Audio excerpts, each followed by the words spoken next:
If you think you're going to help Ohio, you're not. If you can't even stand up for yourself, how are you going to stand up for the people of the state? How are you going to take on the corporate? Oh, Jesus. I'm sorry. Oh, I felt like I just got gut punched. Okay, so for those of you who don't know, Tim Ryan ran for president in 2020 on the Democratic ticket, if you remember him from that. He was very pro-union. He's generally pro-union candidate, so he's the guy we're backing. He's the Democrat who won the primary. I generally like him. Generally. They're running in Ohio. He's running against J.D. Vance. Now, J.D. Vance is a very interesting character because, like, 5 years ago, he was so anti-Trump that he called Trump the next Hitler. He said Trump was like heroin. He was super against Trump, and he wrote books like trying to be like, why do all these people like Trump? 5 years later, he's running on the Republican ticket praising Trump. He's completely flip-flopped, 180'd for power. And so that's the type of man J.D. Vance is. It seems like he's purely in it for the money. For politics, the candidates for the U.S. Senate face off for the final time. Tim Ryan, J.D. Vance. This is the U.S. Senate debate on 21 WFMJ. Tonight's debate is nestled in the Grand Ballroom of Stambaugh Auditorium. This magnificent venue opened in 1926, and at the time it took less than $2 million to build. It's become a historic event venue that has landed on the National Register of Historic Places and a premier facility for the arts in the Mahoning Valley. Okay. Good evening. I'm Chris Sarinelli. This magnificent venue is the backdrop for tonight's second of two debates in the race for U.S. Senate in Ohio. Tonight's debate format is going to be very simple. It's going to be an open dialogue that encourages in-depth conversation, all in the hopes of giving you, the viewer, a clearer picture of each candidate's platform. Now I want to send it over to my colleague and one of tonight's moderators, 21 News anchor Derek Steyer. By the way, I see that there's an anti-map movement forming on site chat, and I agree with the anti-mappers, just to be clear. All right, thank you, Chris, and thank you to our candidates tonight, Tim Ryan and J.D. Vance, for being here and giving voters another opportunity to hear from you. Joining me in questioning these candidates tonight, to my left, my colleague at 21 WFMJ, 21 News at 5 p.m. anchor Lindsay McCoy, and to my right is veteran Mahoning Valley journalist Bertram D'Souza. Let's not waste any more time with the first question. Here's Lindsay. Inflation is the top issue of concern among voters. From what we pay for groceries, gas, and everyday essentials. Congressman Ryan, you voted in support of the Inflation Reduction Act, which you claim will, quote, bring down prices. But some economists and Republicans do not believe this bill will do that, as it spends more federal money. Why do you still stand behind this legislation? This is an opportunity for us, one, to reduce inflation. One of the big drivers, and let me first say, I know how much pain people are in at the pump with food. It's rough. And if you're driving anywhere, if you're a home health care worker, if you're a construction worker, it's been brutal. And I understand that. And that's why I've been calling for a tax cut in the short term to put money in people's pockets. JD said that that was a gimmick, but it's actually an opportunity for us to put more money in people's pockets. The Inflation Reduction Act also drives down our deficit by $300 billion, which will help pull some money out of the economy. And one of the big drivers of inflation is that our supply chains are locked up. So over the last 30 or 40 years, there were a lot of really wealthy people, and Democrats and Republicans passed trade deals that shipped our jobs overseas. Now, here we have a pandemic, economic collapse. Our supply chains aren't here. And so the Inflation Reduction Act is saying, how do we bring the supply chains back? And that's what we've been working on here. We've seen a stream of investments here in Ohio since the Inflation Reduction Act passed, in electric vehicles, in batteries. God, I know this is bad for chat, but I hope the whole debate's like this. I hope it's policy. I hope it's policy. Because J.D. Vance sucks at that. J.D. Vance is like the type of like, the woke is coming, the lesbians are taking over. He's that type of Republican. So if there's like a policy debate, like Tim is gonna like knock this out of the park. Definitely since he has more experience in, actually legislating. Honda just announced a huge investment here. the solar industry up in Toledo, hundreds of millions of dollars in investments. We are now, natural gas was a big part of the Inflation Reduction Act, which I helped get that in there because I think that's a huge bridge for us and a job creator here in Ohio. So that's how we eventually get it down. But in the short term, the answer is a tax cut for working people. It's not a gimmick. It's an actual economic tool to help relieve some of the pressure. And Mr. Vance, your response, what would you do to solve the inflation problem if elected? So first of all, we have to appreciate that we're talking about $2 trillion in additional federal spending. That's not going to reduce inflation. That's adding more fuel to the fire of inflation. And I really wish Tim Ryan had stood up to his party on this vote because it might have made the inflation crisis we've been seeing over the last few months a lot better if he hadn't done what he always does, which is vote with Nancy Pelosi and Joe Biden 100% of the time. Now, he says that I believe the tax cut is a gimmick. I think a tax cut's a great idea, but when you propose it, Tim, it is a gimmick because in your time in Congress, you voted to raise taxes $6.7 trillion, 113 times, and just a few weeks ago in the Inflation Reduction Act itself, it raises taxes by $20 billion. By the way, that's really dishonest to say he's voted to raise taxes these many times when they're specifically talking about taxes for working people, when Tim Ryan has, of course, on many occasions, voted to raise taxes on corporations, voted to raise taxes on the ultra-rich, the upper class. We're talking about the 1%, the top 5%, the top 10 to 20%. That's what we're talking about. Equivocating that with raises in taxes for working people, I think it's kind of dishonest, but we'll see. On working people in this state and in this country, and then it sticks 87,000 IRS agents to go after them. I think to bring down inflation, we need to do two things. By the way, that IRS thing is the most dishonest nonsense in the world. If we have more IRS agents, that means we're going to have more people to catch tax dodgers. If you dodge taxes, that is an issue and it should be dealt with. Whether you did it purposely or not purposely, obviously I don't think everybody who ends up to have missed it by like a few $1,000s, a few $100s should be thrown in prison, but that needs to be dealt with. And the problem is the IRS has largely gone after the ultra poor and the middle class because they haven't had the resources to go after the very big tax dodgers who hire tons of lawyers to move their money around so they can dodge taxes. Getting 87,000 more IRS agents means they can go after the ultra rich who have been dodging paying their fair share for a very, very, very, very, very, very, very long time now. First of all, we need to stop spending money that we don't have. The runaway spending is one of the reasons why we have inflation. Larry Summers, an Obama administration economist, said if these guys passed the bill, inflation would get worse. He was right, Democrats were right, Republicans were right, but the leadership on Capitol Hill was wrong. The other thing we have to do, Lindsay, is really open up America's energy sector. Joe Biden has shut down pipelines. He's shut down permitting for oil and gas leases. He's also made it impossible to invest in Ohio's oil and gas sector. That rising energy price that people see at the pump, that they see in the utility bills, that our farmers see when they're paying more for diesel, that was the direct result of policies enacted by Joe Biden and Nancy Pelosi and supported 100% by Tim Ryan. Thank you. If I may, I mean, Jay. By the way, can I just say, this whole debate is going to be J.D. Vance bringing up Joe Biden and Nancy Pelosi over and over and over and over and over again because he can't really attack Tim Ryan for what he has done that much in Congress because Tim Ryan has a pretty good record. He has a pretty good record, so he has to attack him like through association, through the people who's around him. That's like the only way they can take him down.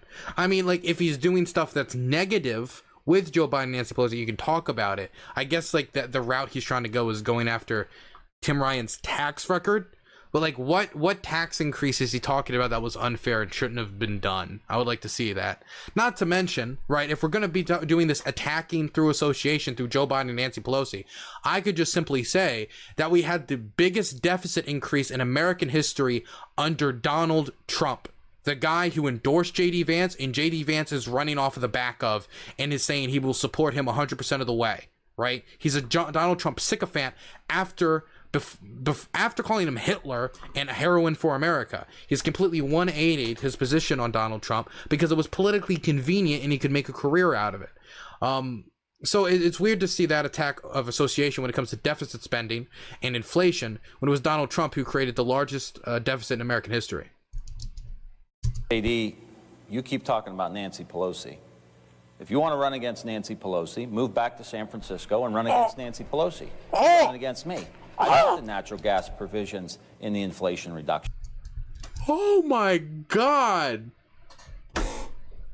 So they're as I've talked about before, JD Vance used to be a Democrat, used to be pretty lefty, not lefty, but like liberal kind of coastal type.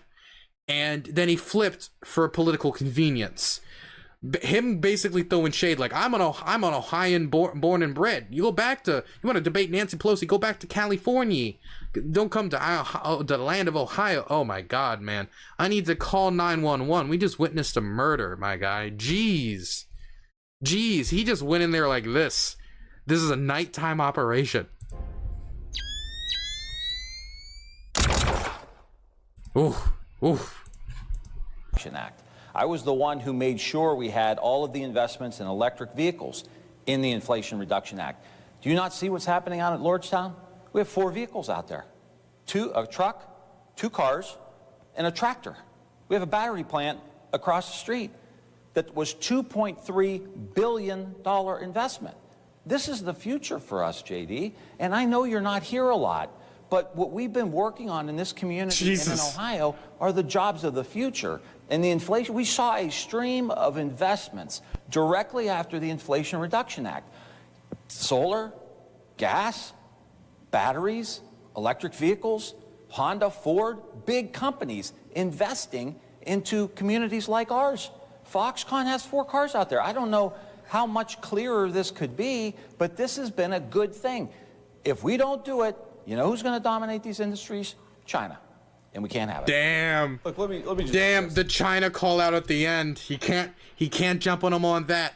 Republicans love to go after China. To be fair, like, Ohioans generally do not have a positive view of China. They see it as one of the countries that has like stolen all their jobs. So I understand why you like ended it with like a little jab in China's direction. That here. So Tim Ryan says that I want to run against Nancy Pelosi. I don't care about running against Nancy Pelosi. I do care about the fact that a guy who's running to represent Ohio in the United States Senate votes with her 100% of the time. Now, Tim Ryan, of course, has a TV commercial out there right now. It's actually a pretty funny TV commercial, Tim. Credit to your team. Thank you. Where he says that he only agrees with his own wife 70% of the time. Yet he votes and agrees with Nancy Pelosi 100% of the time. It must make things a little awkward in the Ryan household, I suppose. But look, you vote with her 100% of the time, so you can't run from the policies that she has supported, that she has shoved down the throat of the people. This will really backfire on Ryan, though. If Tim Ryan, dude, I mean, this will backfire on Vance, though. If Tim Ryan just talks about Trump for like 5 seconds and say, hey, man, you went from being against Trump on everything to being for Trump on everything 100% of the time. You went from hating him and calling him Hitler in private to supporting the man and everything he's done. You want to talk about Trump's record? You want to, like, this... I understand what he's trying to do. He's trying to make Tim Ryan feel like a coastal Nancy Pelosi elitist. Kind of hard when he's from San Francisco and he wrote a book as a coastal elitist trying to monitor the Midwest. It's a difficult attack strategy because it allows Tim Ryan to throw in a lot of counters here. We'll see if it works for him, though. All right, now let's talk about, can we talk about the Lordstown? Gentlemen, let's focus. Sure. Let's refocus, move on to the next topic. Gentlemen, political subservience Guess we'll never know. is kryptonite to this hotly contested race. Mr. Vance, Congressman Ryan has called you Donald Trump's ass kisser. The implication being you will pay any price for the endorsement and support of the former president who publicly insulted you in Youngstown. To prove the congressman wrong and to show Ohio voters that you are your own man, I would like you to identify one issue that Mr. Trump is wrong about and therefore deserving of public criticism. Ooh, that's a good question. I wonder what he'll say. Oh my God, what can he say? This puts him in a really... These are some good questions from the moderator. These are good moderators. I usually hate these kind of mainstream media moderators. I guess this is more of a local channel, so they're able to have more freedom on this. Oh, that's a good question. I wonder what he's going to say to that, actually.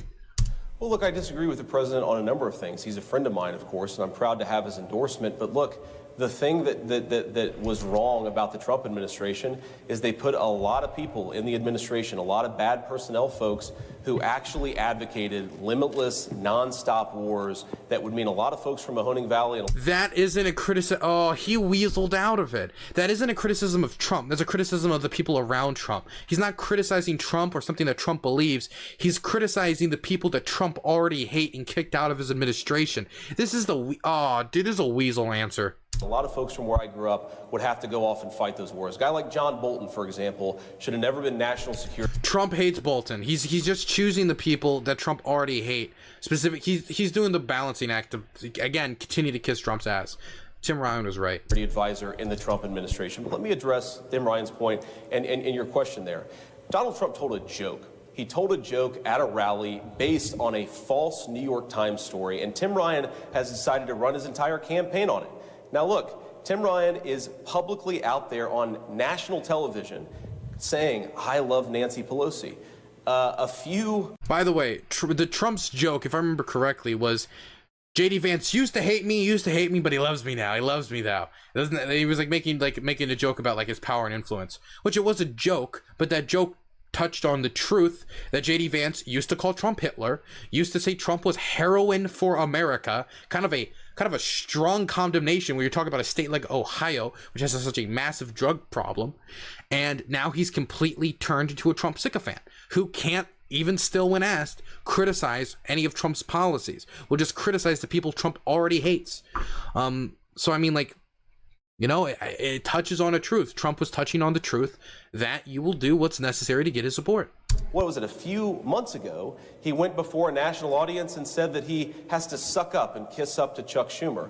The guy who's subservient to the national party is Tim Ryan, who's been begging for these guys to come into this race and save him from the campaign that he's been running. So look, it's ridiculous for him to accuse me of being anything, because he has utterly failed to be independent to represent this valley, and he will utterly fail to represent the people of Ohio if he's elected to the United States Senate. So I get this straight, when the former president said, JD is kissing my ass because he wants my support, you took that as a joke? I know the president very well, and absolutely, he was joking about a New York Times story. That's all he was doing. I didn't take offense to it. I talked to the president before it. I talked to the president afterwards. Everybody there took it as a joke. This guy goes on national TV and says, I love Nancy Pelosi, and has the audacity of accusing me of kissing anyone's rear end. It's pretty rich. Okay, so we'll get to you, Congressman. Yeah. Mr. Vance has portrayed you as a lapdog for House Speaker Nancy Pelosi and other Democratic leaders in Congress. Wait, is he not going to be able to respond to that? I hope he gets to be able to respond to that, because there's so much he could hit him on. Says that you will do their bidding in the Senate. To prove him wrong, I would like you to point to an issue that Speaker Pelosi has totally bungled and therefore deserves public repudiation. Okay, Tim Ryan should really just say something she's bungled. Just all he has to do is say one thing she bungled. One thing. It would be there's an easy one. He could be she shouldn't have gone to that hairdresser. That she talked about, talking about needed to do all the lockdowns and going to a hairdresser. I didn't like the hypocrisy of that. There would be a really easy one. There's easy criticisms he could make out here that would not damage his relationship with any of the people in question as well, if he really wanted to. Or he could just legit throw a criticism out there. I don't think Nancy Pelosi would care enough to be how dare you, Tim, during the debate. He should do it.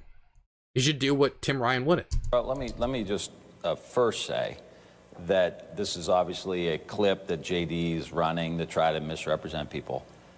I ran against Nancy Pelosi, JD, for leadership. And you have to have the courage to take on your own leaders. These leaders in D.C. He's right. He did run against Nancy Pelosi for House leadership. Oh my God, that is perfect. I forgot about that. So for those of you who don't know, JD Vance actually ran against Nancy Pelosi for House leadership. You literally don't run against somebody if you don't disagree with them on anything. Oh God. Oh, that was the perfect Yu-Gi-Oh trap card. Not Vance, yeah, Ryan did, not Vance. Yeah, sorry, but oh my God. How did I forget about that? I'm a political novice. They will eat you up like a chew toy. Right? I mean, you were calling Trump America's Hitler. True. You kissed his ass. Not true. It is true. And then you kissed his ass. and then he endorsed you. And you said he's the greatest president of all time. Mitch McConnell gave you $40 million to prop up your campaign. Peter Thiel gave you $15 million. That's $55 million, JD. What do you think they want for that? They want your loyalty. And you proved that you'll kiss their ass too. And look, it's nothing personal. I'm just telling you, like, I've been in this business. It's tough business. If you think you're going to help Ohio, you're not. If you can't even stand up for yourself, how are you going to stand up for the people of the state? How are you going to take on the corporations? Oh, Jesus. I'm sorry. I felt like I just got gut punched. All the money you took are from the corporations who sent all our jobs overseas. Peter Thiel, $15 million, buddy. What do you think he wants? Can you answer the question? So notice how he didn't answer the question, and he did just attack me, so let me respond here. You've taken tens of millions of dollars, Tim, from technology. Wait, the moderator asked him to answer the question. Okay, well, there it is.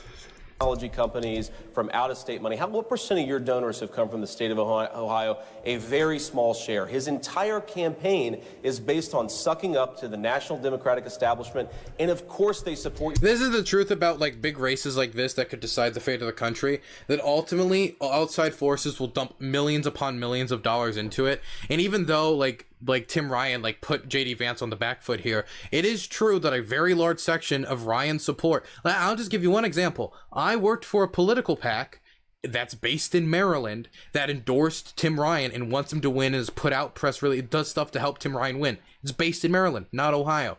That happens. The reason why? Because this race is a national deciding race for Senate.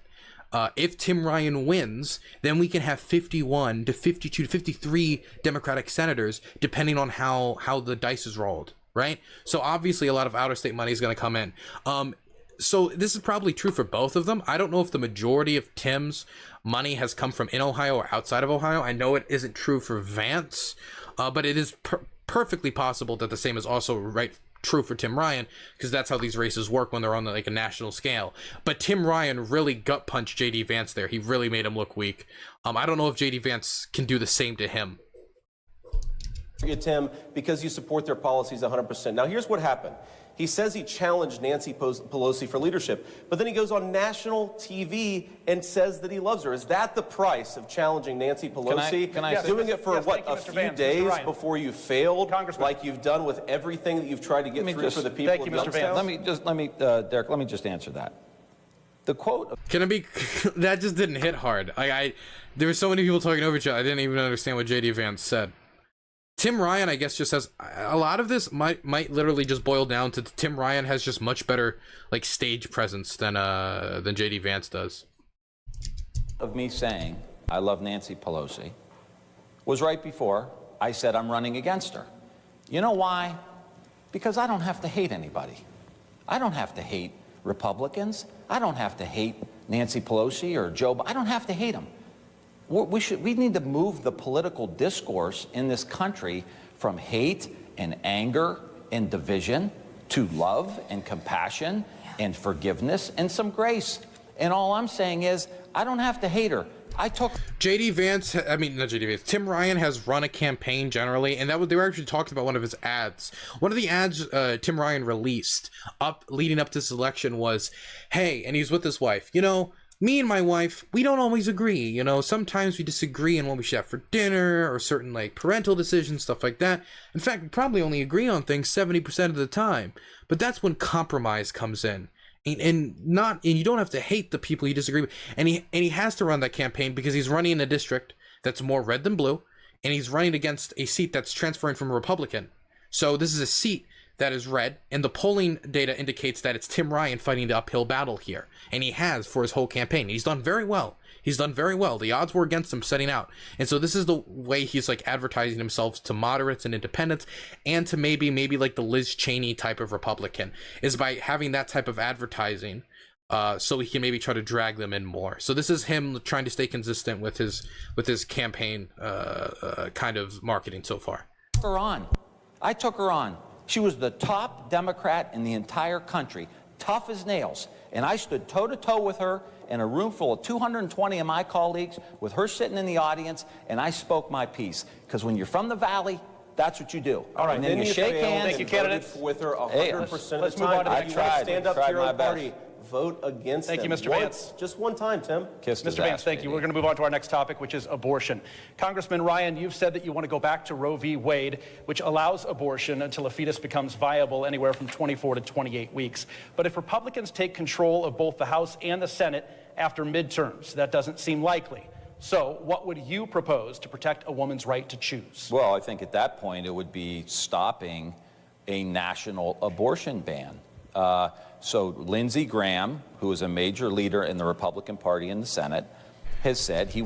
Dude, so Tim Ryan's about to say, but Lindsey Graham basically came out on TV before this election and said, like, we want to do a national abortion ban. We want to try to ban abortion on a national level. Like, just very clearly. He didn't say it in those exact words, but it was what he ended up communicating.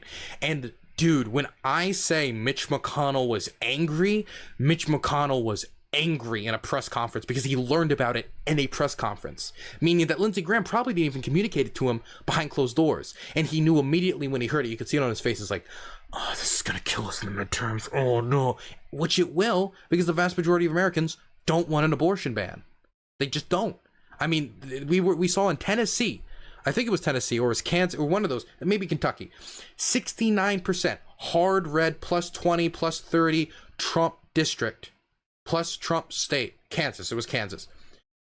69% voted against an abortion ban in a referendum.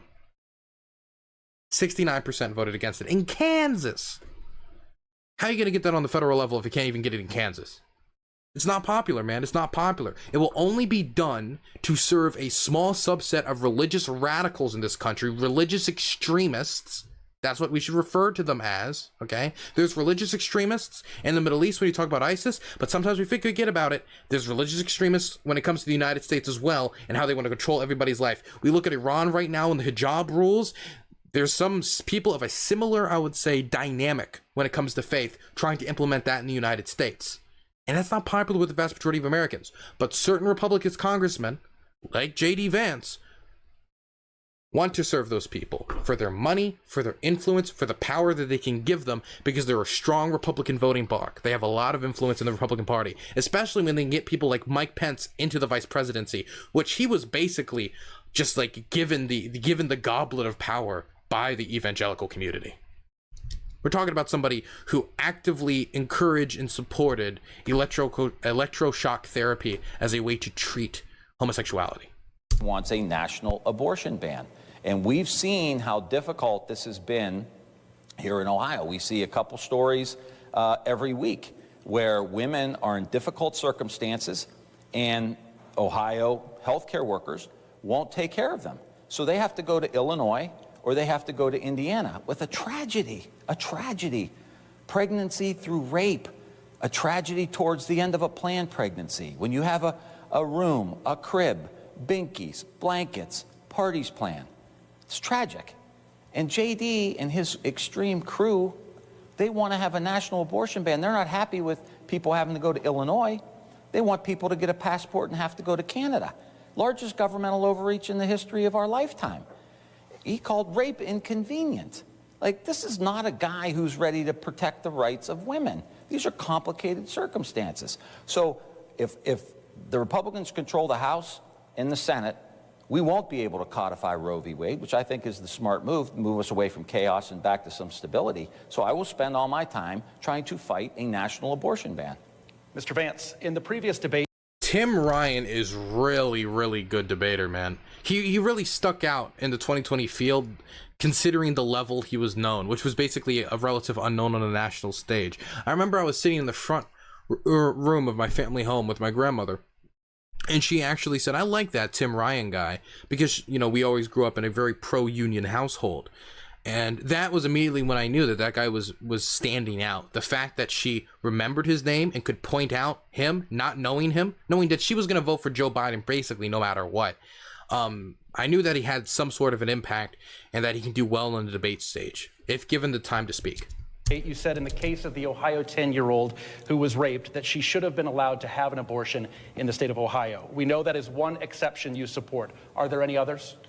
Well, look, my basic view here is that we need to protect life in this country, and it is a very different view from where Tim Ryan stands.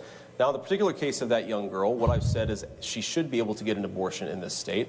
And I think one obvious exception that applies there is that it's very dangerous for a young girl to bring a baby to term like that. But let's just back up a second. Two things on this. Number one, the question presupposed that Tim Ryan supports codifying Roe versus. Also, he didn't answer the question. They said, we know you're okay with abortion for a literal 10-year-old. Are there any other abortions that you would be fine with? And now he's talking about Tim Ryan again. He's not answering the question. Wait, yet his actual voting record here has supported abortion without limits up to 40 weeks of pregnancy. Tim Ryan voted for a piece of legislation that would prevent doctors from providing care to babies who survive botched abortions. That is not the Roe versus Wade standard, Tim. And as much as you call me an extremist, you're the extremist on this issue. Don't know what he's referring to. The other thing that's important to talk about, Tim Ryan talks about this poor girl who was raped, the 10-year-old girl who had to travel to Indiana to get an abortion. Obviously, an incredibly tragic situation. I'm the father of a 9-month-old girl. It's unbelievable. I can't even imagine what it would be like to have that happen to your child, or God forbid, if you were a young woman, to have that happen to yourself. That little girl was raped by an illegal immigrant, and both the media... There it is. Okay, I'm sorry. Look, the data is clear. Undocumented immigrants, on average, commit lower amounts of crimes than the vast majority, than the naturalized U.S. citizens. This is nitpicking of information in order to get off the point from abortion, because he knows he's going to lose an abortion debate, so he can try to make this about immigration. He's trying to change the question. The question posed to Tim Ryan was, do you support abortion and any other examples besides this 10-year-old girl getting raped? A very extreme example. And instead of him answering the question, he's now going to complain about illegal immigration. Okay, gotcha. And Tim Ryan need to be honest about the fact that she would never have been raped in the first place if Tim Ryan had done his job on border security. So let's talk about the full picture and the full slate of exceptions, absolutely. But let's not let the Democrats off the hook for letting these career criminals into our state to prey on our little girls in the first place. Well, what are the... To prey on our little girls. The undocumented immigrant is in the street like the Riddler, just like creeping around with his claws as he grabs little girls outside of a preschool. By the way, I didn't bring this up yet. This was supposed to be a story for tomorrow, but I guess I can bring it up now. A Republican candidate in Arizona, who said children need to be protected from the progressive left, has been arrested for masturbating near a preschool. Bringing that up for no reason whatsoever. Also, Tim Ryan Pog. Full slate of exceptions. Look, there are a number of different exceptions here, and here's the thing that I want to say here is you cannot say with total confidence what every single exception in every single case is going to be. And let me offer just a specific example here. So I know a lot of pro-life people. I know people who've been... He was asked, what other exceptions do you support? And he could bring up a lot of exceptions here with, like, the mother's life is in danger. He just bring up examples. Just like not examples like, oh, here's a story, but just say mother's life is in danger, or just like give a guideline. Don't just like, what other exceptions? Don't give just like a touching story. Give a concrete answer. Been pro-life since before I was born. One of the things they will tell you is they support an exception in the case of incest, for example. I've heard a number of pro-life people say that. But an incest exception looks different at 3 weeks of pregnancy versus 39 weeks of pregnancy. So I actually don't think that you can say on a debate stage every single thing that you're going to vote for when it comes to... Did he just say why he won't support an incest exception? Dude, just say you support an incest exception. And then after you say you support an incest exception, say, but for all babies at a certain point at this line, like, it should be right. Like, you can like make that. What is he doing? An abortion piece of legislation. What I am willing to do, and what I think is a lot more helpful for voters who are actually listening to this, is to say, number one, what are my principles? My principles here are I want to save as many lives as possible, and I'd love to get us to a country where young women don't feel pressured by boyfriends, by family to have abortions, where adoption services are available. and where young women can get access to the health care that they need to have babies. Dog, no one should be pressured either way, but that includes the government saying we'll throw you in prison if you get an abortion. And that's the pressure you would have put in there. There's no greater pressure than the entire power of the American legal system. That's some of the principles that I really care about. The other thing that I think is so important here is that there are specific pieces of legislation that I'm willing to talk about where, look, you talked about the Lindsey Graham bill. The Lindsey Graham bill protects babies who are 4 weeks and older, fully formed babies who can feel pain, and it provides reasonable exceptions. If you can't support legislation like that, you are making the United States the most barbaric, pro-abortion regime anywhere in the entire world. You can have some minimum Pro-abortion regime. I'm sorry. I'm just imagining like a bunch of like clad, like black, like in black, like suited, like fascist, like Sternhelm, like old German style helmet, just standing shoulder to shoulder. You look at the patch, this massive army with rifles ready to crack down on the pro-lifers, and you look at the patch on their arm. It's like a little fetus with like a cross through it, like an X through the eyes, you know. Like I'm no abortion up to teenage life. We support abortion until they're a toddler. Like, come on, man. Pro-abortion regime. National standards, which is my view, while also allowing the states to make up their minds. California's going to have a different view than Ohio. That's totally fine. I want to save as many lives as possible. That's the principle that guides me. You would vote for Lindsey Graham's 15-week ban? As I just said, I think it's totally reasonable to say you cannot abort a baby, especially for elective reasons, after 15 weeks of gestation. No civilized country allows it. I don't want the United States to be an exception. Thank you, candidates. For our next topic, Lindsey. All right, Mr. Vance, this goes to you. Ohio's opioid overdose death rate is among the top in the nation. Here in the Mahoning Valley, Trumbull County is on pace to have its deadliest year yet, with I think Tim Ryan should have been able to respond to that, but okay. 69 deaths to date. How would you use your role within the Senate to address this problem? So a couple things here, and of course, Lindsey, I know this is such a tough issue. I've been affected by it very personally, and one of the things, you know, that I love about our country is that we're a country of second chances. And my mom, who struggled with addiction, I'm very proud to say she's been clean and sober for 7 years. I really believe that one of the reasons she got a second chance is because the fentanyl that's now coming into this country, the unbelievable poison that the Mexican cartels are bringing through our open border, it wasn't going around the streets of Ohio at nearly the same level when my mom was struggling with addiction. And that brings me to the first answer here. You've got to close the border. You've got to finish the wall, and you've got to make it so that these drug cartels are not able to use the U.S. southern border as a drug trafficking zone. Okay, to be clear, the majority of drugs come through legal points of entry. Drugs, I mean, the cartels have submarines, the cartels have drones, the cartels have tunnels. A wall is not going to fix it. A wall would stop very, very little of the drug problem and would probably not be as cost effective as funneling that money to other efforts to try to combat the cartels, to be completely honest. I mean, that's my opinion. I do think a wall would probably stop some of the drugs, but the amount would really be minuscule. Like, they could just get a ladder, to be completely honest with you. The other thing, and I will say, thanks to Senator Portman, who's endorsed me, we are better on this, but there's still so much work to do. We need to make sure that the people who want to take that first step to treatment and recovery actually have a bed available, actually have a detox center available, and that means properly resourcing our mental health and our addiction recovery services. The fentanyl crisis right now is so bad because Joe Biden and Tim Ryan have not done their job. They have not secured the United States southern border. It is a terrible tragedy. It cannot be allowed to continue, and when I'm in the Senate, it won't. Congressman Ryan, you live in and represent the top county for drug overdose deaths here in the Youngstown region. I mentioned the statistics for Trumbull County earlier. How would you say the federal government is getting the war on drugs wrong? What would you propose to fight it? Well, I think a stronger border, more border patrol. I disagree with President Biden when he's talking about relaxing some of the regulations down on the border. Completely disagree with that. Again, taking on my own party when I think they're wrong. What does he even mean by that? When someone says stronger border, like, what does he even mean by that?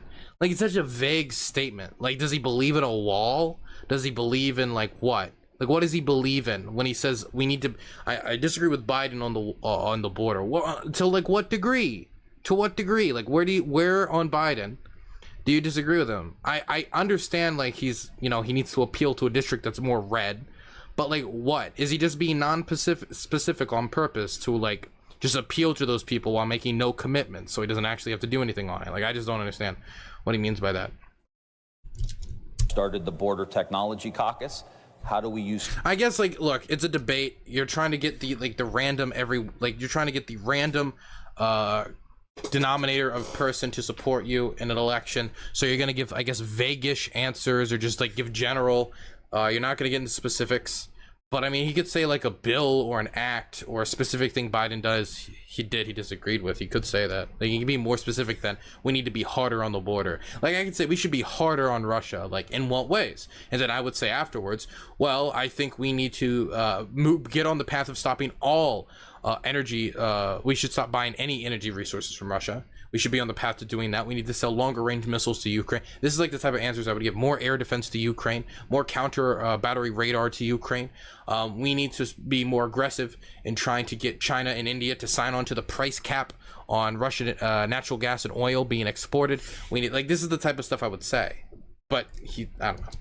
Technology today to be able to keep this junk out of our country, and we have to punish the Chinese because they know it's getting into our country. We have to punish the Mexicans, the Mexican government, because it's coming, it's getting. We need to punish the Mexicans. Tim Ryan, Democrat for Congress. Process there and coming into our country. So we've got to do the security piece. And I was a lead sponsor with Senator Portman of the Comprehensive Addiction and Recovery Act, working again in a bipartisan way, because that's how you get things done. You don't take these extreme positions, you work across the aisle. And I will just say, I think it would be a big mistake to send somebody to the United States Senate who started a fake nonprofit to benefit people who were on opiates. Oh, which is what JD did. Oh, I forgot about that. Oh no, this is the worst topic for JD. Oh, I forgot he did that.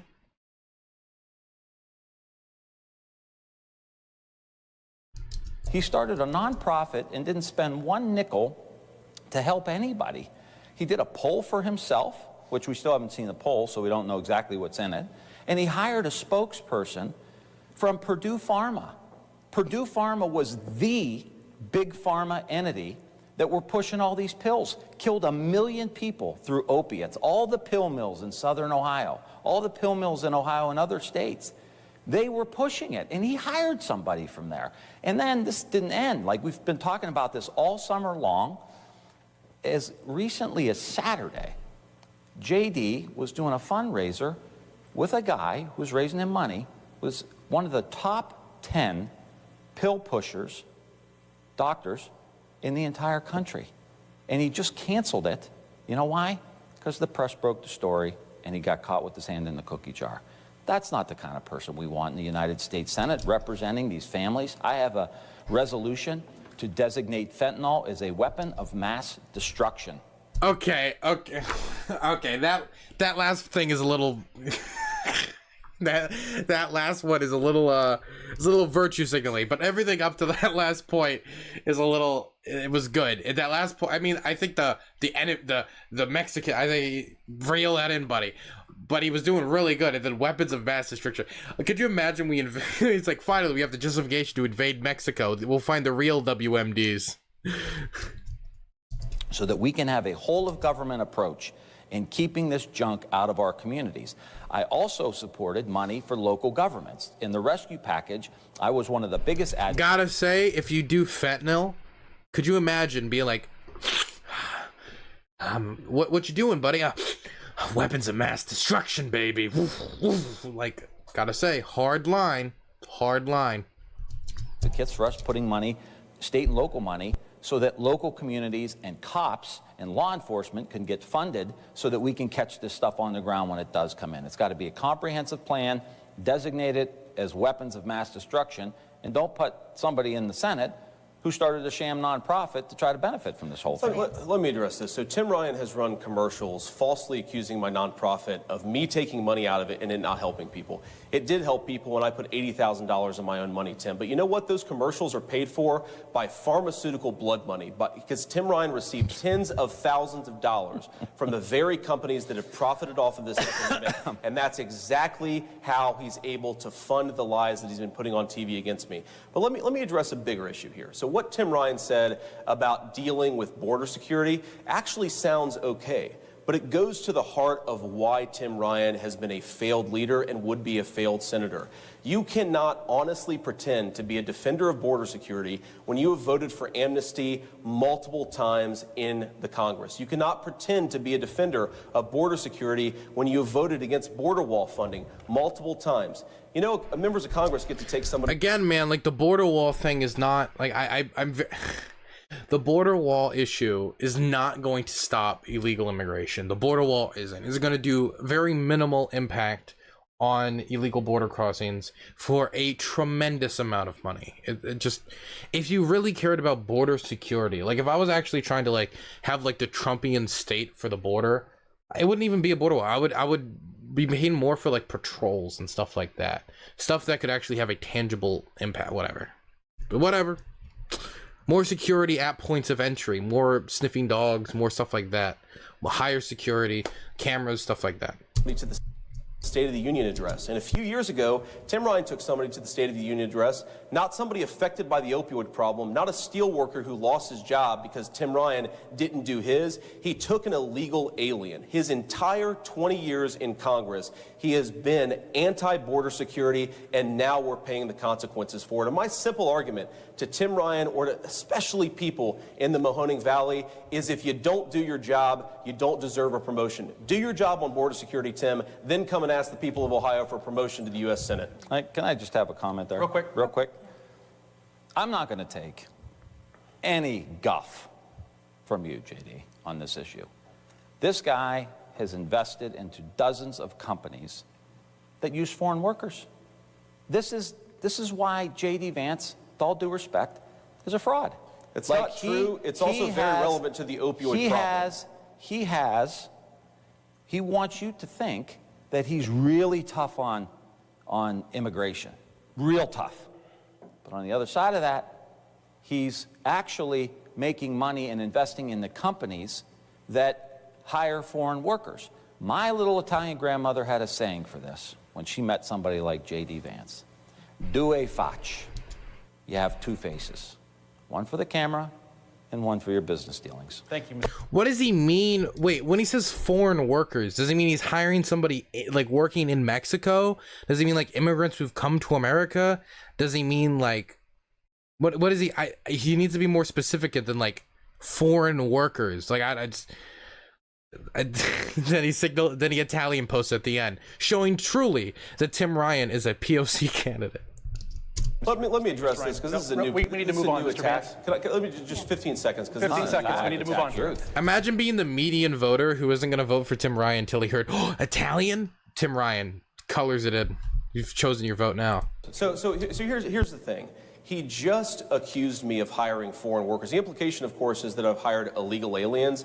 No business I've ever been involved with has ever hired an illegal alien. I didn't say that. I honestly don't know what you're talking about, Tim, but here's the thing. People like Tim Ryan pass immigration laws that allow companies to take advantage of our country. That's step one. Step two is those companies take advantage of those things. Step three is that Tim Ryan blames...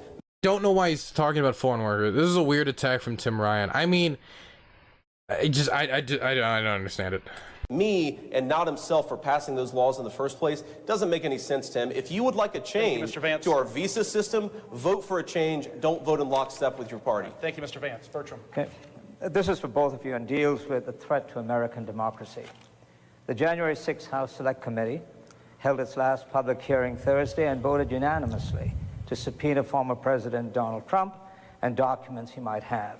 The bipartisan committee made clear that Mr. Trump instigated the January 6th insurrection, the armed invasion of the U.S. Capitol building, to illegally keep Mr. Trump in power. I have two questions.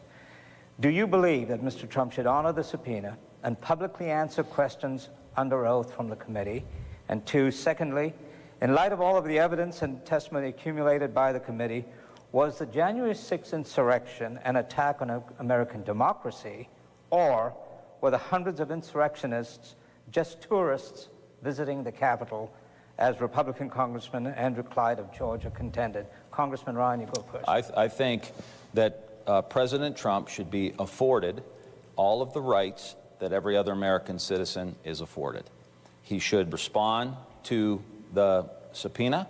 He should come clean. He should talk about, we know that there's been a call from the White House to somebody who was participating in the storming of the Capitol.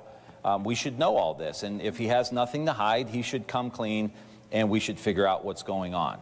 And I do think that the insurrection was a group of people who are trying to overthrow the United States of America. This is the best answer he could give for his seat. Not needing to go super hard like Trump's Hitler, going in the, not saying what JD Vance said about Trump 5 years ago.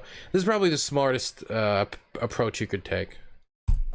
And I think they were trying to stop the peaceful transition of power from President Trump to President Biden and disenfranchise over 80 million of our own fellow citizens. I think that's absolutely wrong. And the fact that JD literally raised money. Now, there were 140 cops, United States Capitol Police, that were beat upside the head with lead pipes, pepper sprayed, jammed in the doors, beat up with flagpoles. One person died. These are cops protecting the Capitol, right? They got kids, they got family members, and here this happened. So of all the things to do in that circumstance, our guy thought it would be a good idea to post on social media, raise money for the insurrectionists, raise legal defense money for those people who stormed the Capitol. Didn't know he did that. Of all the things you could have done, JD, that's what you decided to do? One of the guys went to jail for 4 years. Like, we have a group of people that want to overthrow the company or overthrow the country. And one of the guys who talks about we got to let American democracy die is Peter Thiel, who gave him $15 million in the primary, who just today was saying he wants to become a citizen of Malta. Like, what are we talking about here? This is insane. That's a good question. Thank you, Mr. Ryan. Mr. Vance, if you would answer both of those questions. Yes, sir. Should Mr. Trump honor the subpoena? And secondly, was this an attack on American democracy? So look, I'm not going to pretend to give the President of the United States legal advice about whether he should honor the subpoena. I think it would probably be a pretty enlightening piece of testimony if he did honor the subpoena.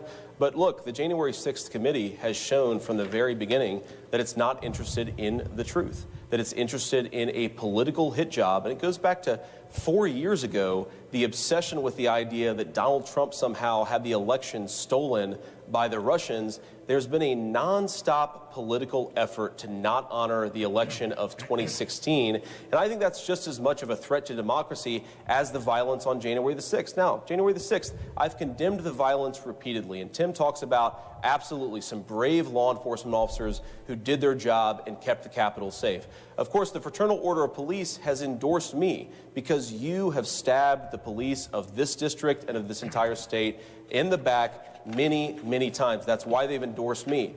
Why won't you condemn the violence in summer of 2020 when people were rioting and looting and burning down American streets? Tim Ryan was nowhere to be found. I'm sure now that he's running for Senate, he might be willing to condemn it. But look, the January 6th thing, here's the biggest problem that I have with it. What happened on January 6th was bad. I don't like violence anywhere. I certainly don't like it at the United States Capitol. But the media obsession and Tim Ryan's obsession with this issue, while people can't afford the cost of groceries, where his policies have made it impossible for people to support their families, where we have a massive border security problem, where we know that big tech companies were actively being involved in the 2020 election in a way that hid Hunter Biden and Joe Biden's corruption.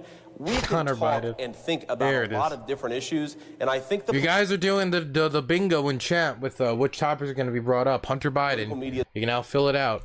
His obsession with January 6th suggests they're not actually paying attention to the concerns of everyday voters in this state who are getting crushed by the policies that you supported. You know, you can walk and chew. We're a very complicated democracy here, but we can walk and chew gum at the same time. If a group of people storm the Capitol while we're trying to file the paperwork for an election, and they're trying to prevent that from happening, and they want to kill the vice president, like, that needs to be looked into. Like, are we really, you want to sweep it under the rug? Like, I don't want to talk about this any more than anybody else. I want to talk about jobs. I want to talk about wages. I want to talk about pensions. I want to talk about making sure that people have, you know, dignity. But my God, you got to look into it, JD. You can't sweep. You're not fine. I'm fine. And Liz Cheney is not a Democrat. Adam Kinzinger is not a Democrat. Liz Cheney's dad was Dick Cheney.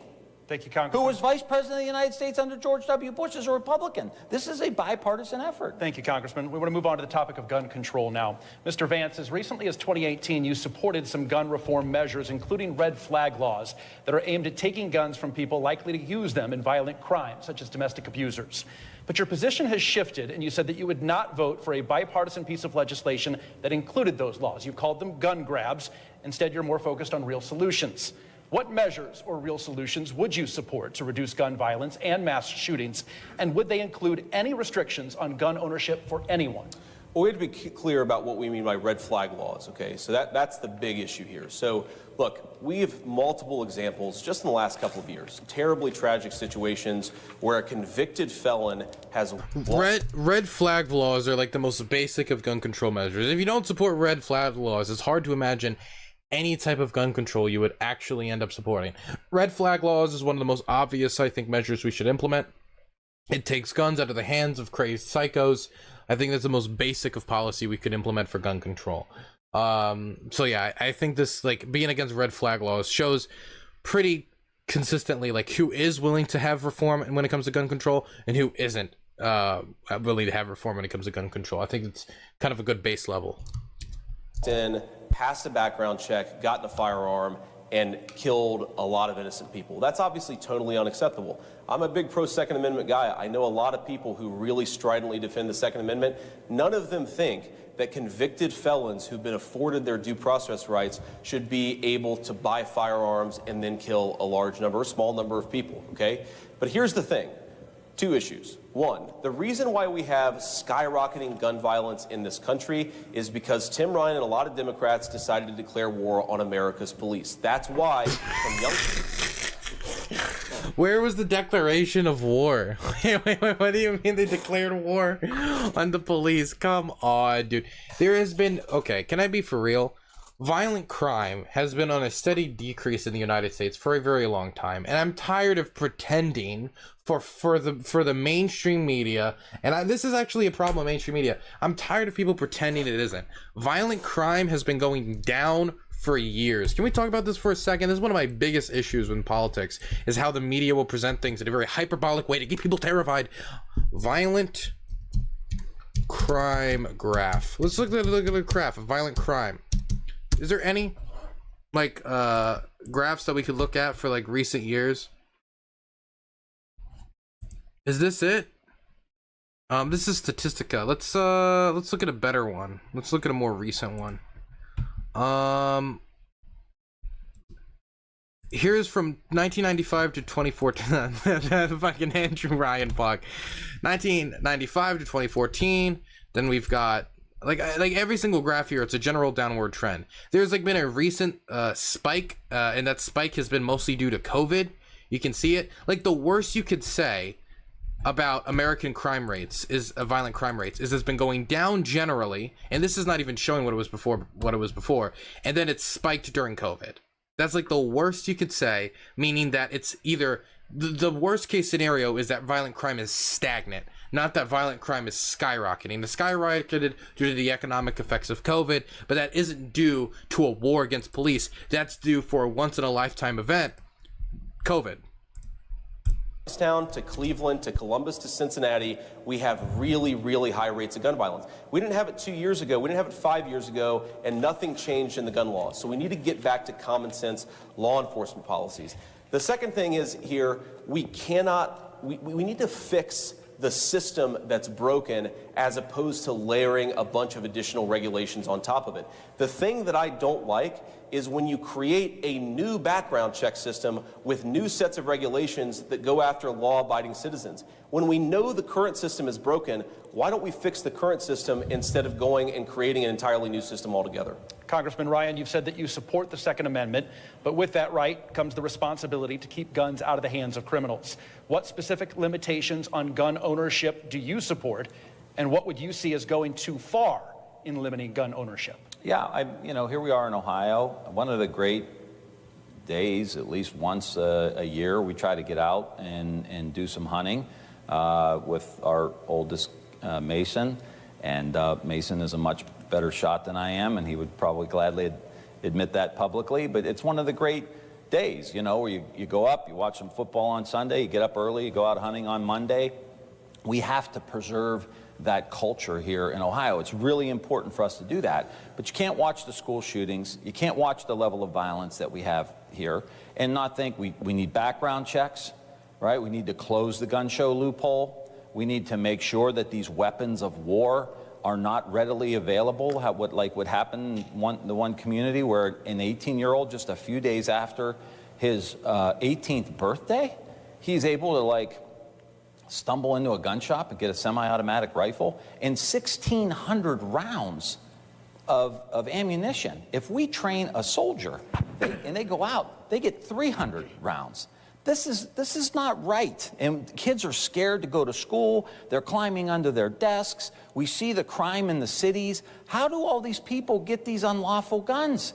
JD wants to ban the alcohol, tobacco, and firearms, the agency that helps us prevent gun crimes and tries to solve gun crimes. And he wants to abolish The right has a massive hate boner for the ATF. I don't completely understand it, but it is something that I've consistently seen on the base of the right, is they despise the ATF. Agency. And here's another example of how extreme JD is, right? We talked about the national abortion ban. We talked about he thinks that the election was stolen, which was one of the reasons Trump agreed to support him. Alex Jones, a right-wing talk radio show with a huge following, said that the Sandy Hook murders of those young, precious babies in Connecticut, he said it was a hoax. And he went on and said it was a hoax. And I've met these families from Sandy Hook. Absolutely devastated. You lose a fourth grader to a madman. And this guy says it was a hoax. Our guy JD says this is one of the most credible news sources in the whole country. And he just got convicted and he just got sued to the tune of billions of dollars that he owes the family. If I remember correctly, JD Vance basically was using Alex Jones and weighing it against mainstream media. He was basically saying Alex Jones is more credible than Rachel Maddow on MSNBC, which isn't exactly what Tim Ryan is saying here, but it is just as crazy. It's not the exact same thing. There's a slight difference, but it is a crazy thing to say that Alex Jones is more credible than Rachel Maddow. That just shows complete partisan hackery and nothing else, and that you're willing to prop up Alex Jones's name in comparison to one of the most well-known names in news in modern America. It's really pathetic, honestly. For putting them through this grief. And I just want people to know, it's we are running for the United States Senate. This is the highest office you could get in this country except for president. And he's running around backing these extremists, the most extreme people in the country, a guy who denied Sandy Hook. He's he's credible. Thank you, Congressman. I mean, you don't have to, it's maddening. This is a complete fabrication. I never JD, you're said on that, Tim. tape, brother. You're on tape, man. I never said that, Tim. Go and run the tape and find out exactly what I said. It'll be 30 minutes and we're all going to know you're lying. I never said... He did say it. I don't know why he's lying about it, but if you look up let's get it up. JD Vance, Alex Jones. Vance, Alex Jones. Do we got any images of it? Any images of it? Yeah, this is the tweet I was talking about right here. Alex Jones is a far more reputable source of information than Rachel Maddow. There you go. This is a ridiculous statement to put out. This props up Alex Jones in an attempt to like take a swing at Rachel Maddow. You could have just said, I don't like Rachel Maddow, without using it to prop up Alex Jones, the person who at the time, it was already well known when he made this post in 2021 that Alex Jones denied that Sandy Hook happened. Like, I don't even know why he did that. He was giving his election opponent ammunition for no reason. That notice that he didn't actually answer the question. Well, I didn't give you a single example of something that would meaningfully reduce gun violence either on our streets My or microphone in our not schools. working. And Mr. Vance, we have a question about please. school shootings, please, from Bertram. Sure. All right. Ohio now has a law that allows teachers and other staff to carry guns onto school property after receiving only 24 hours of training. Is that the answer to the growing epidemic of mass school shootings in America? We'll start with you, Mr. Vance. Well, is it the answer? Of course not. We need many, many solutions to find the answer to these ridiculous school shootings. And look, I mean, I've got 3 kids, a 5-year-old, a 2-year-old, and a 9-month-old. When I see these terrible school shooting drills, when I see, obviously, the actual school shootings themselves, my heart breaks for these kids and my heart breaks for the families. But that means that we need to do things that actually work here. I think allowing properly trained teachers to carry firearms can be part of the solution. I think increasing funding for school resource officers can be part of the solution.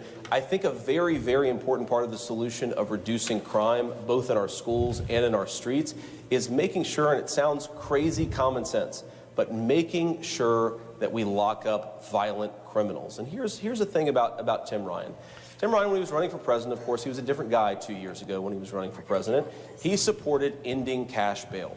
And we know, just in this community, a guy who was let out on nominal bail, who went and got a gun and went and murdered. Cash bail is an inherently unequal system that says if you're rich, you can get out of prison like that. If you're poor, sorry, tough shit. You can say it should be replaced. You can debate what system it should be replaced with, but cash bail is an unequal system that rewards the rich, basically telling them that you can commit as many crimes as you want, and you can get out if you have enough money. It's not good. Like, obviously you can be denied bail, but the fact that one person can walk free if they have enough money and another person can't, it's a bad system. Somebody in this community because we don't have the proper policies in place to ensure the violent criminals go off for a long time. That really is the thing that's changed in this country. It's changed on our streets. It's changed everywhere else. We need to not do radical things. Tim calls me an extremist. Ending cash bail is on the far left of his own party, and it's the very sort of thing that makes our streets less safe. We need more cash bail for violent criminals. We need to make... No, it's not. The system isn't to make it more unequal. That's not the solution. The solution should be to replace cash bail with a better system. You release people if you don't think they're a threat. You keep them if you think they're a threat. You don't put a cash incentive in there where the rich can walk and the poor stay in prison. It's not a good system. It's not. Make sure that we're not letting these complete scumbags out of jail because Tim Ryan's desperate to be president. Thank you, Mr. Vance. Congressman Ryan, your answer to Bertram's? Yeah. The problem is that you do let these scumbags out of jail. It's just if they're rich and they're a scumbag to get out of jail. That's the problem. Our guy. My wife's a school teacher, had been a school teacher for 20 years. We had 3 kids go to public school. These school shootings scare parents to death, and that's why the Alex Jones thing bothered me so much. And I just believe in watching the videos of some of these schools that it is a very risky proposition to have a person that's a school teacher trained to shoot in that environment with all those kids running around. Like, that is somebody who needs to be very well trained, in a lot of experience, quite frankly, whether you're a police officer or you have some military experience and you happen to be at that tragic situation that's happening. So I just think it's very, very dangerous to think that you're going to have a school teacher shooting into a crowd of kids. And I get the sentiment, for sure, because it's scary. But the question is, in all of these instances, we tried to pass some reasonable gun safety legislation that Rob Portman supported. It was a bipartisan effort, and J.D. Vance opposed it. Like, this was not an extreme bill This didn't close the gun show loophole. It didn't go into background checks. It didn't go into the Charleston loophole. It didn't go into any of that stuff, which I support. But he was against it. It's like, well, if you're not, John Cornyn from Texas is for this. Rob Portman's for this. Strong Second Amendment guys. But he was. What is this? Sure, I'll allow all. What's this? Homicides by firearm from 2006 to 2020. What percentage of homicides by firearm? I don't understand. What is this data I'm looking at? It says the percentage of homicides that are done if they're done with firearms or if they're done by other means. Is that what the question is? Well, this doesn't really answer the question. Because if homicides went down in a statistic in a year, but the percentage of the homicides done by firearm went up, then that you could have had less firearm murders, but still it'd be a higher percentage. Or you could have had 1 year where knife crime went down, but gun crime stayed the same, and then this goes into a higher percentage. I don't know. Percentage of homicides by firearm in the United. I think you would need to look at like total, like firearm murders. I think would have to be like the total amount and like compare that year by year, not as a percentage of total homicides. Was against it, and we have to come together. You have to find points of agreement here. You're not always going to get your way. And I want to go to the Senate, and I'm going to represent Republicans and Democrats and independents. I'm going to promise that I'm going to try to find some common sense solutions. So can we like to move on, Mr. Vance, please? Can we just talk about the mental health side of this too, just briefly? And I imagine, frankly, Tim Ryan probably agrees with me on this. Very often behind these school shootings is a person who clearly was mentally unwell, who was not getting treatment, and who was not being ordered in. Ryan should have fought hard on the cash bail point. He honestly should have. He should have defended ending cash bail. I don't know if it would have played well in Ohio, but it was the right thing to do. It is what it is. The types of facilities that would prevent them from committing these crimes in the first place. Rob Portman, again, endorsed me, has actually done a lot on the mental health side of the equation. I think that's an important part of ensuring these school shootings do not become more frequent, hopefully, in the future. Thank you, Mr. Vance. Just quickly. I'm not quite sure why Rob Portman endorsed you, because you don't agree with any of the compromises that he's been able to make in the last year. And mental health issues happen around the globe.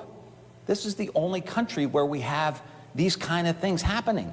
Keep the guns out of criminals' hands, and people have mental health issues' hands. Yep, thank you, Congressman. Our next topic, Lindsay. Policing. Mr. Vance, first question. You have repeatedly argued in favor of keeping qualified immunity for police and allegations of excessive force, but in light of ongoing incidents. Ooh, that's a very bad position. Libertarians don't like qualified immunity. Democrats hate qualified immunity. I think even most independents don't like qualified immunity. It's a bad position to have. Bad position to have. But I mean, that's probably one of the reasons why he's supported by the Fraternal Order of Police. I think he really wanted the endorsement. Instances such as the death of George Floyd and Jayland Walker in Akron, what measures would you support holding police? I just got back from LibertyCon. It's like a liberalish conference, but it's very libertarian focused. I saw a ton of stickers there that they were selling to like end qualified immunity, get rid of qualified immunity. Very, very not liked. Very not liked there. It's accountable. Look, I think there are measures right now in place to hold police accountable, and I've talked to a number of the membership of the Fraternal Order of Police who endorse me, and they will tell you that there are a lot of things in place that make sure that the bad cops aren't able to continue to do what they do. And of course, the good cops want that, right? The good cops want the bad cops out of the police force. And I think we actually have proper protections right now to ensure that the police officers who aren't doing their job aren't able to continue on the force. And here's the important thing here.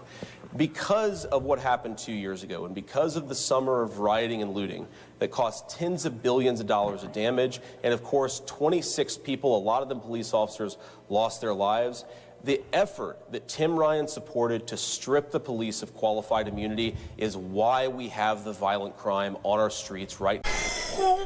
That is the most ridiculous, that is the dumbest thing J.D. Vance has said this whole debate. They haven't stripped cops of qualified immunity. So you can't say the effort to get rid of qualified immunity is what has caused a riots or what has caused crime when you haven't gotten rid of qualified immunity. This would be like if I proposed a tax cut, then the economy spirals down, and then people said, well, this is because Dylan proposed a tax cut. If I didn't implement the tax cut, then you can't blame the economy spiraling out of control on the tax cut that wasn't implemented. If we didn't get rid of qualified immunity, how can you blame any violent crime or any rioting on the thing that you didn't get rid of? It doesn't make sense. It's like, on its face, it doesn't make sense. Now, talk to a police officer, and they will tell you they're terrified of doing their job because of what Tim Ryan did. Talk to the Youngstown chief of police, who wrote you a letter a couple of years ago and called you a traitor for what you did to the police in this community and the police all over the state. The problem that we had after 2020 is we were so worried about the rare bad cop that we completely turned the federal government loose on our law enforcement, and the consequence has been streets that people don't feel safe to walk down. Not just true in Youngstown, it's true all over the state. Thank you. And Congressman Ryan, you were criticized for the letter he mentioned to Youngstown's police chief, a letter to Attorney General William Barr that you signed on June 23rd of 2020. It described police brutality and violence as being the leading cause of death among young men, particularly black men, who are 3 times more likely to be killed by police than their white peers.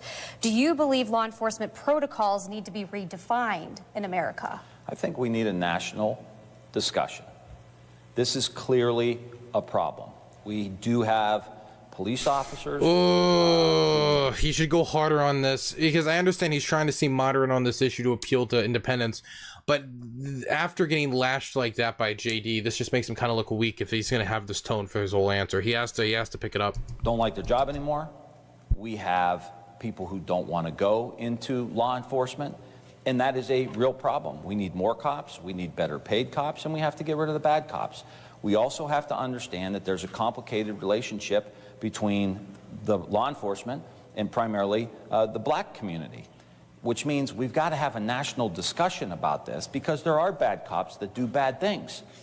And I just think that we need to provide the kind of leadership that is needed to start the healing process. He needs to defend getting rid of qualified immunity. It's not hard to defend ending qualified immunity. It is not hard at all. He just says it. He pushes JD Vance on it. Why do you want to keep the government, expand the power that the government has, searching people's cars in the way that they do, and then taking away the repercussions that officers can have for this? He just needs to go hard on it. He just So we could take the temperature down. Now, I've brought back $500 million to Ohio for law enforcement, staffing, technology, even here in Youngstown, right down the street, shot spotters. I got an earmark for them years ago so that they can identify gunshots in the city and immediately find where it is.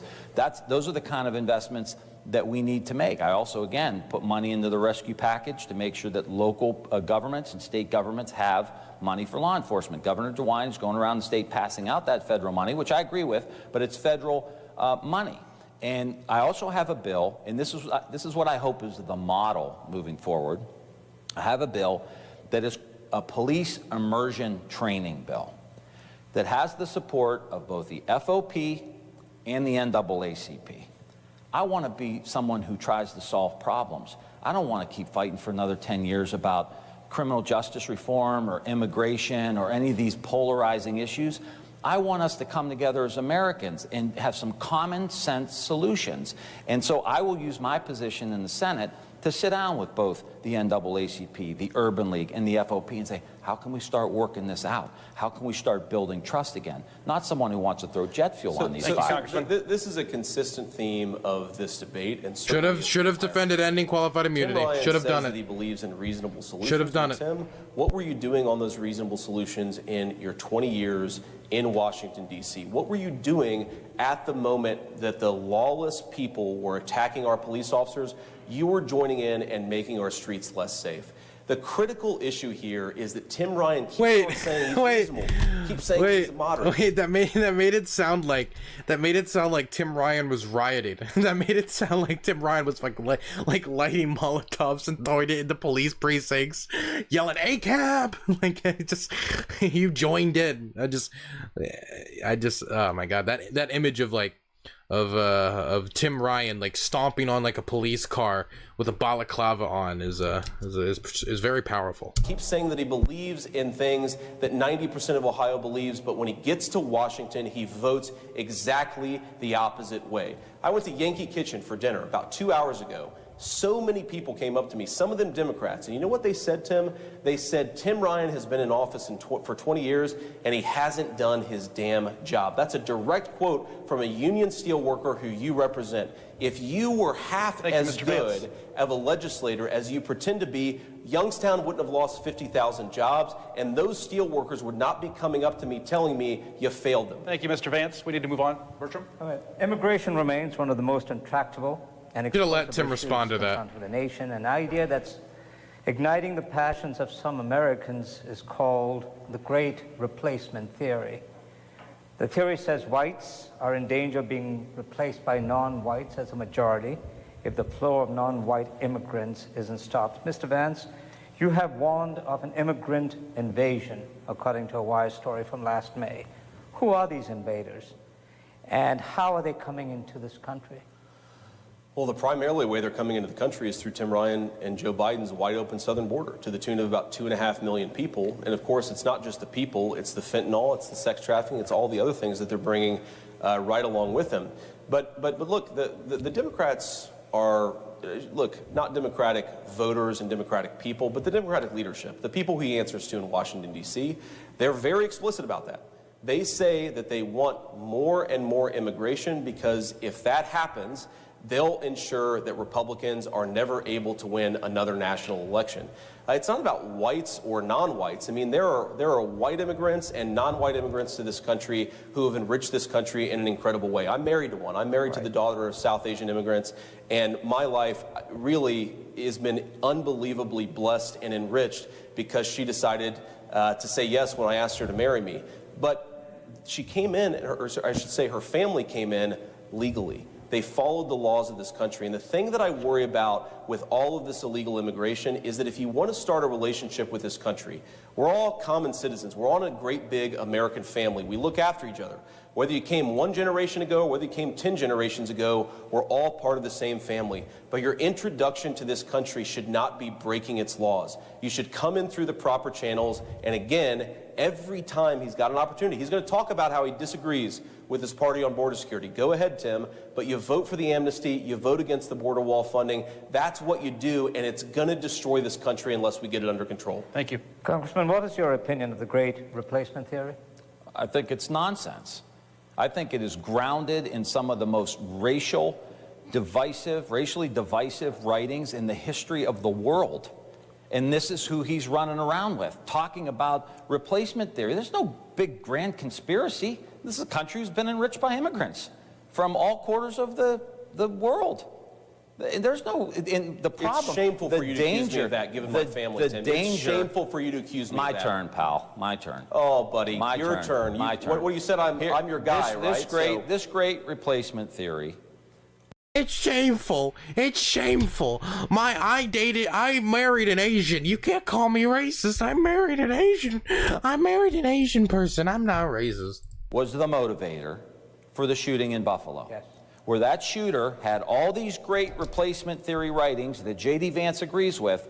Some sicko got this information that he's peddling with, again, those extremists that he runs around with, Marjorie Taylor Greene, Ted Cruz, all these guys, they just want to stoke this racial violence. We're tired of it, J.D. This kid goes to a grocery store in Buffalo where black people shop and shoots them up. No, we want to move on from that. Everyone's exhausted. And so I keep saying, I want to represent the exhausted majority. People that are tired of this stuff. Democrats, Republicans, and the exhausted majority. The exhausted majority. What a What a weird, like, I've heard like the silent majority. I've never heard the exhausted majority before. Have you guys? I don't like that line. Not bad. Exhausted, kind of dead. I assume to be kind of exhausted. I don't think it's a bad line, honestly. I mean, the exhausted majority. I think most people are kind of exhausted after the last, 6 years of Donald Trump and divisive I mean, politics has always been divisive, but the last 6 years, I think more people have been invested in politics than ever, in large part due to social media. I don't think that's a terrible line. We'll see how it plays for him. It could backfire or it could do very well. Hopefully it does well. And independence. Thank you, we have eight. Hold on, JD. Stop. No, this is disgusting. I'd like to get here's exactly what happens when the media and people like Tim Ryan accuse me of engaging in the great replacement theory. I'll tell you exactly what happens, Tim. What happens is that my own children, my biracial children, get attacked by scumbags online and in person because you. What is he talking about?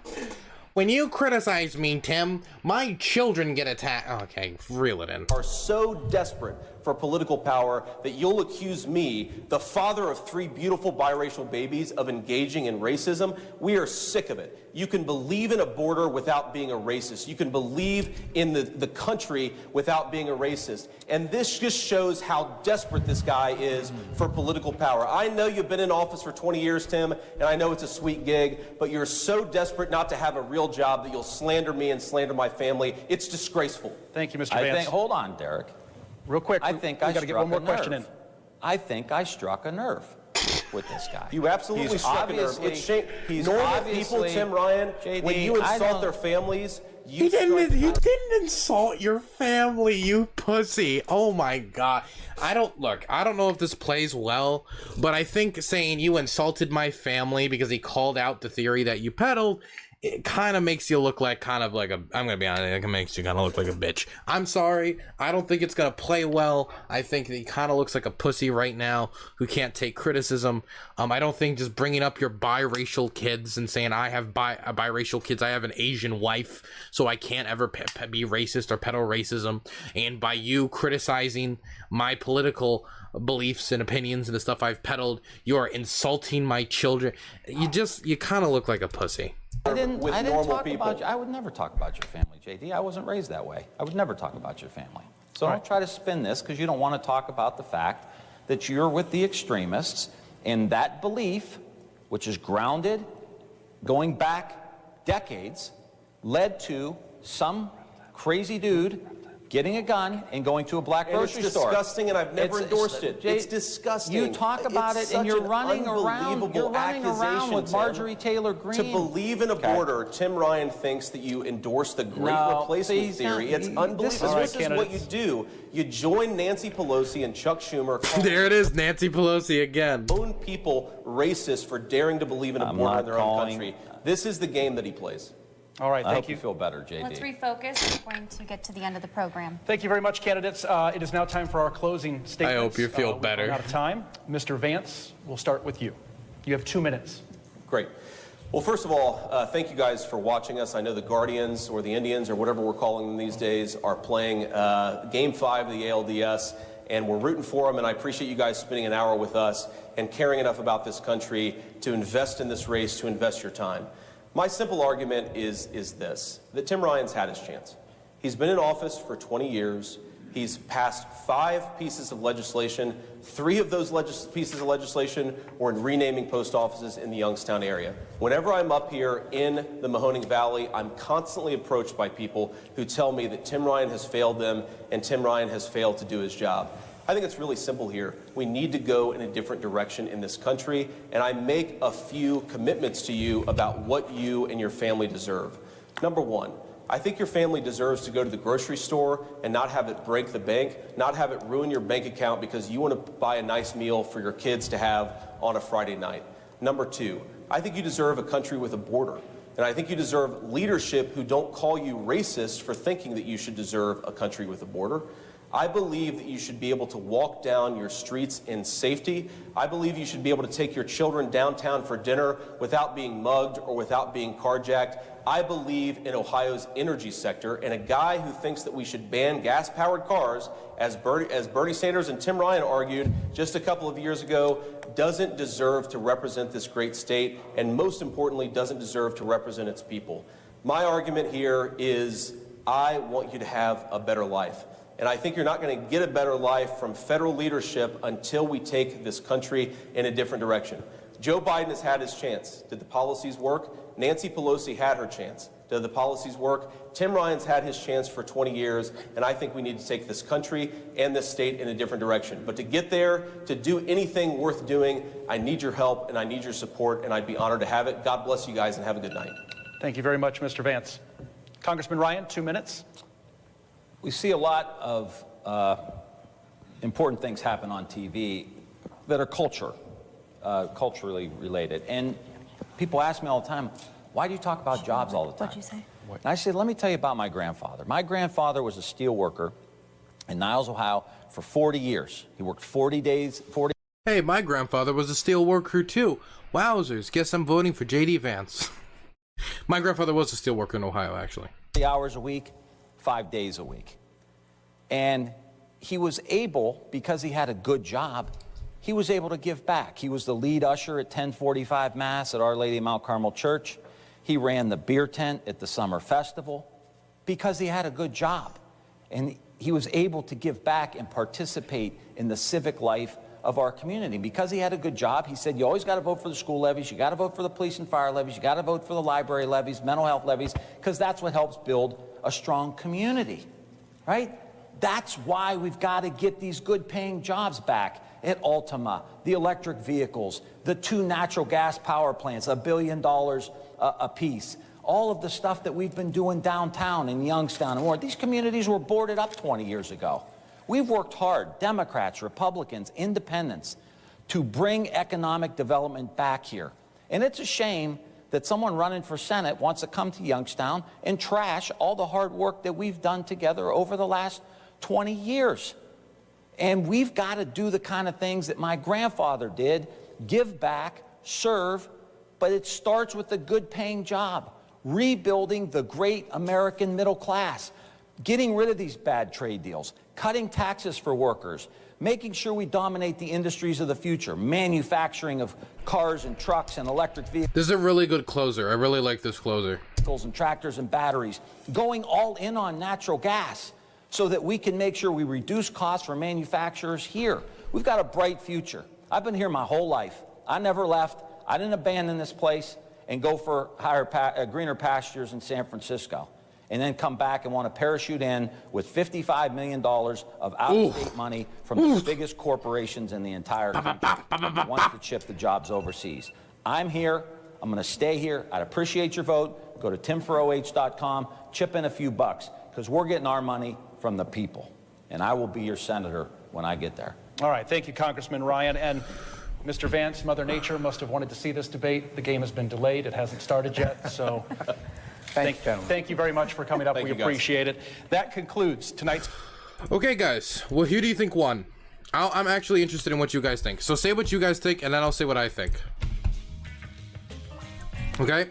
Say what you guys think, and then I'll say what I think, because I don't want to affect your opinion. Ryan or JD Vance? Wait, Tim Ryan or JD Vance? Okay, so Ryan, Tim Ryan, honestly, Ryan, Ryan. It seems like everybody is Ryan. Everybody's saying Ryan. I would say Ryan too. I would say that Ryan had a very, we're biased. We're pro-Democrat. I think Ryan had a really strong start. He had like one-liners, zingers that are memorable. Very memorable zingers. Like, Pog Ryan. We're big Pog Ryan fans here. We're big Tim Ryan fans here. Yippee-ki-yay. Anyway, I think Tim Ryan had a really good start. I think he had a lot of good zingers at the start, memorable zingers. I think he did a good job. Good job, Pog Ryan here did a great job. I think in the middle, I think in the middle, he started being softer than he should. I think he should have stood up and said, yes, I am in favor of getting rid of these improper protections for police. I am in favor of getting rid of them. I think we should persecute bad police. I think he should have been harder on that. I think his effort to try to reach across the aisle is good. I think his ad with his wife was fantastic. I think him saying, look, I agree with my wife on 70% of the things. Okay, there's things we disagree about. I think it was a great ad. I think his idea of I am not for the silent majority. I am for the exhausted majority about how divisive politics is in this country. Think that's good. But I think even though that was a good end goal, I think the way he reached it was bad when he didn't fight back enough on the cop thing. I think that was bad.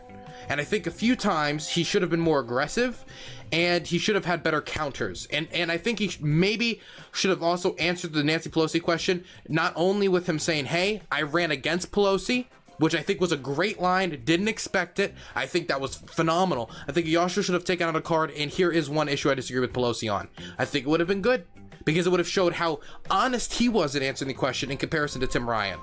I think he had a good out, but he should have had an actual answer to that question as well. But I think about 70 to 75% of this debate went Tim Ryan's way. I think JD Vance did outperform my expectations, though, knowing that I had a very high opinion of Tim Ryan going into this, and I leave it with a still relatively high opinion of Tim Ryan. JD Vance did a bad job. I think JD Vance, he performed better than I thought he would, considering he's literally the most hacky of hacks, but still did a decent job. Also, for those of you who want to be long-standing members of the Dylan Burns community, we got the Dylan Burns site chat on screen over there. Go to DylanBurns.tv, that's DylanBurns.tv, into your search bar, make an account, join the community.